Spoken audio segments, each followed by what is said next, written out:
ఈరోజు తెలంగాణ రాష్ట్రంలోని హైదరాబాద్ తర్వాత అతిపెద్ద మెట్రో నగరంగా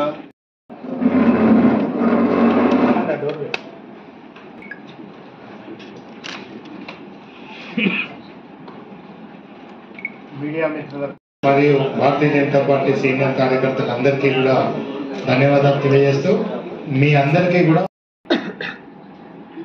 అంటే మోడీ గారు ఛాలెంజ్ విసురుతున్నారు.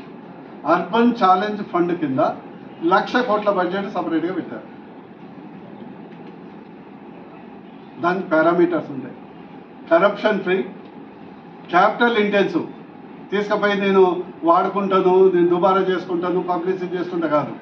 క్యాపిటల్ ఎక్స్పెండిచర్ కొరకు 1,00,000 కోట్ల రూపాయలు ప్రత్యేకంగా పెట్టారు. దాన్ని రాష్ట్ర అభివృద్ధి కొరకు, మౌలిక సదుపాయాల అభివృద్ధి కొరకు దాన్ని ఉపయోగించుకోవాలని అద్భుతంగా ఈ రాష్ట్రానికి ఉపయోగపడుతుంది.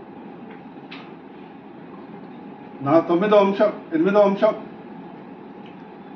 గతిశక్తి భారత్కు మహత్తర శక్తి. ఈరోజు చాలామంది మహాకుంభకి వెళ్ళొచ్చారు. చాలామంది ఆశ్చర్యపోయారు, సొంత కార్లలో వెళ్ళిండ్రు. మన వాళ్ళకు ట్రైన్లు ఎక్కడం అలవాట్లేదు, తక్కువ.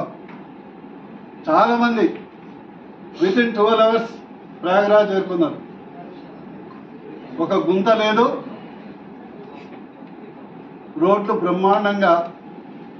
ఈరోజు మోడీ గారు గత 10 సంవత్సరాలు నిర్మించిన రోడ్స్ వల్ల ఈ గతిశక్తి.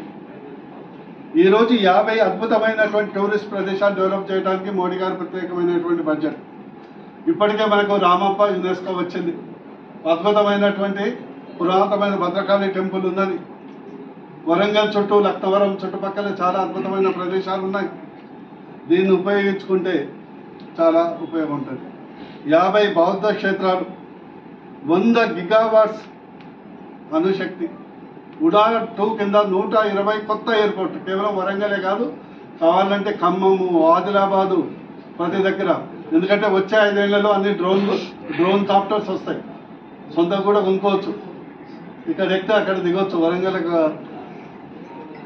5 సంవత్సరాలు వస్తాయి, ఆశ్చర్యపడనక్కర్లేదు. కార్లు ఎట్లా ఉంటాయో అట్లా డ్రోన్లు ఎట్లా వస్తాయి.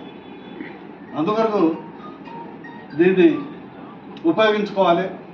దీన్ని మనం రాష్ట్ర ప్రభుత్వం ఉపయోగించుకోవాలని మేము డిమాండ్ చేస్తున్నాం.